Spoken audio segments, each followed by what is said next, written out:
Para hadirin yang saya muliakan, Nabi kita Muhammad sallallahu alaihi wasallam mengatakan, "Idza tu'zi imra'atun min ahli dunya zawjaha, qalat zawjatuhu min al-huril 'ain, la tu'zihi, qatalakillah, fa innama huwa 'indaki dakhilun, yushiku an yufariqaki ilaina." Ketika ada seorang wanita dunia, seorang istri menyakiti suaminya dengan kata-kata yang keras, membentak suami, tidak mau makan bersama suami, cemberut kepada suami, tidak menunaikan hak-hak suami, maka kata Rasulullah sallallahu alaihi wasallam, calon istri suami ini tadi dari wanita surga, dari bidadari-bidadari surga, mengatakan, "Wahai wanita, wahai istri, jangan kau ganggu suamimu itu. Sungguh dia itu hanya sekedar orang yang mampir kepada kamu. Suatu saat dan tidak lama lagi dia akan berpisah denganmu. Datang menemui kami, yakni para bidadari. Tidak cemburukah, wahai para istri, ketika saudari menyakiti suami dengan kata-kata yang kasar, dengan cemberut muka, suami menginginkan dia di malam hari itu, dia marah, berbalik badan, atau keluar dari kamar. Subhanallah. Ketahuilah bahwa para bidadari yang Allah siapkan di surga nanti, mereka cemburu melihat wanita tersebut menyakiti suaminya. Subhanallah, para hadirin, kaum muslimin.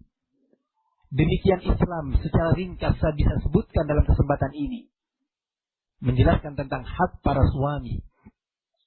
Para hadirin yang saya muliakan. Namun sebaliknya, para suami juga diwajibkan untuk menunaikan hak para istri. Membimbingnya dengan baik. Posisinya sebagai qawwam. Yang Allah katakan dalam surat An-Nisa, "Ar-rijalu qawwamuna 'alan nisa." Bahwa kaum pria itu adalah pemimpin, pembimbing. Bukan penguasa, tapi pembimbing. Pemimpin yang membimbingnya dan membinanya dengan penuh kelembutan. Bagaimana Rasulullah SAW membimbing dan membina para istrinya dengan kata-kata yang baik, kata-kata yang indah. Kalau suatu saat beliau harus marah kepada istrinya, marah beliau, namun tidak berkepanjangan. Marahnya bukan sebagai bentuk melampiaskan emosi, tetapi sebagai bentuk pendidikan. Karena saatnya memang harus marah sang suami ketika melihat sesuatu yang beliau tidak ridha. Namun dijelaskan oleh Aisyah radhiyallahu anha, "Kana Nabi sallallahu alaihi wasallam khairun nas li ahli." Beliau adalah suami terbaik dalam menyikapi istri-istrinya. Allah Subhanahu wa taala membimbingkan dalam surat An-Nisa juga. Dalam ayat yang tadi kita dengarkan awalnya, "Wallati takhafuna nushuzahunna fa'idhuhunna wahjuruhunna fil madaji' wadribuhunna fa in ata'nakum fala tabghu 'alayhinna sabila innallaha kana 'aliyan kabira."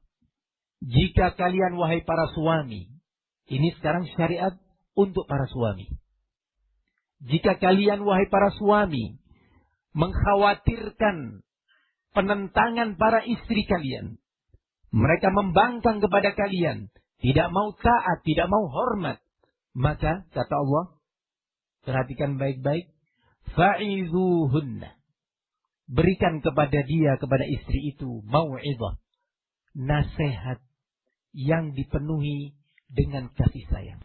Nasihat yang didahului dengan kata-kata yang membangkitkan semangat, bukan mematahkan semangat. Itu mau'izah. Mau'izah itu adalah nasihat yang bersifat lebih khusus lagi. Kalau nasihat contohnya, kamu jangan begitu, itu enggak boleh. Allah melarang kamu berbuat demikian. Lakukan ini, itu nasihat. Tapi kalau mau'izah, dimulai, didahului dengan truluh. Dengan mengatakan, wahai istriku, kamu yakin bahwa kamu akan berjumpa Allah? Bahwa kamu akan mati, aku pun juga demikian. Tidakkah kamu takut kepada Allah? Tidakkah kamu menghormati syariat Allah? Ingatlah bahwa Allah itu menyiapkan surga untukmu. Ketika kamu taat kepada suami, hormat kepada suami. Ini mau'izah namanya. Dan jangan kamu menentang syariat Allah. Jangan kamu melanggar dan mengganggu suami. Karena Allah mengancam wanita yang mengganggu suaminya. Tidak taat kepada suami dengan beberapa ancaman. Ini namanya mau'izah. Dan mau'izah cenderung diulang-ulang. Kalau sekali dia tidak taat, diulangi. Besok coba kita cari waktu yang tepat. Dicarikan suasana yang tepat. Diulangi lagi.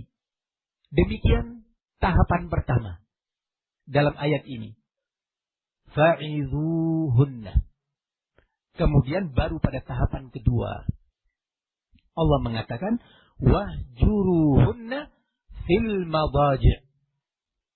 Maka boikot dia, istrimu yang melanggar itu, yang tidak mau taat kepada kamu, tidak mau taat kepada Allah.